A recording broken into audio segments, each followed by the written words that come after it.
What up, wrestling world? It's your boy HEELSTEVEN. I am back with a new video, here to give you guys my review of WWE's The Beast in the East that aired earlier this morning on the WWE Network, live from Tokyo, Japan. I didn't get to watch it live, being that I was asleep, and I woke up like around 8ish to go out with family to celebrate 4th of July and what have you.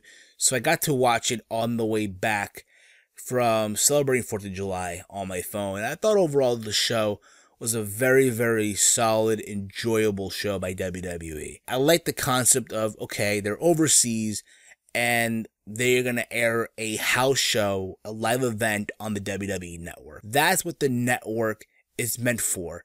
Moments like that, events like that, you know, whenever they go to, let's say, the UK, or they go to Germany, or, you know, Australia, Mexico, what have you.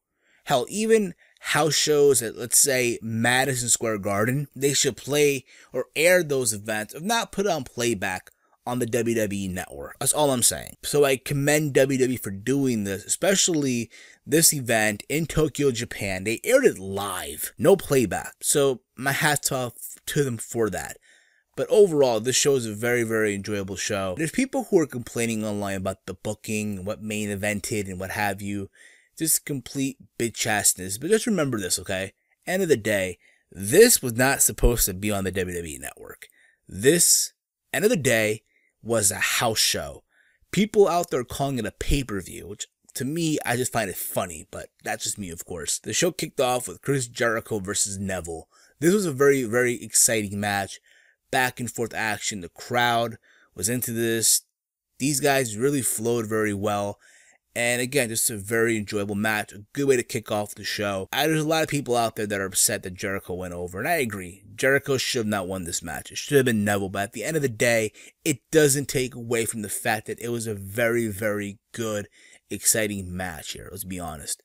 Then you had Nikki Bella versus Paige versus Tamina in a three-way for the Divas title.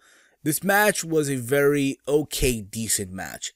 However, my big critique here is the fact that they gotta stop calling their spots out loud. Come on, I get it. You gotta communicate with your opponent. But don't make it obvious that you're doing that. Especially when you're in Japan. Like, think about this. When they're in the States, you can hear it fine. The crowd sometimes doesn't let you hear it because they're loud in America. But when you're in Japan, and not all the time, but most Japanese audiences are quiet, where to the point where you can hear a rat piss on cotton. They'll only mark out if they applaud a certain spot. That's their way of marking out. Just think about that, and they're calling their spots here, and you can even hear it. There's a moment in the match where Nikki Bella said duck to Paige, or she said sorry to Tamina. Like, come on. That's my only critique. Not only them, but everyone in general. Like, that's the thing in WWE. That they love to call their spots out loud. Which to me should be fixed immediately. That's just me, of course.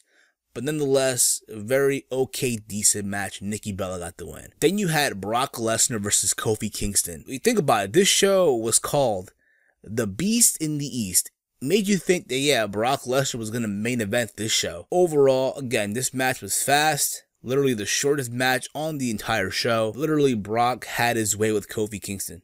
And after that, he took out the New Day. Finn Balor versus Kevin Owens for the NXT Championship.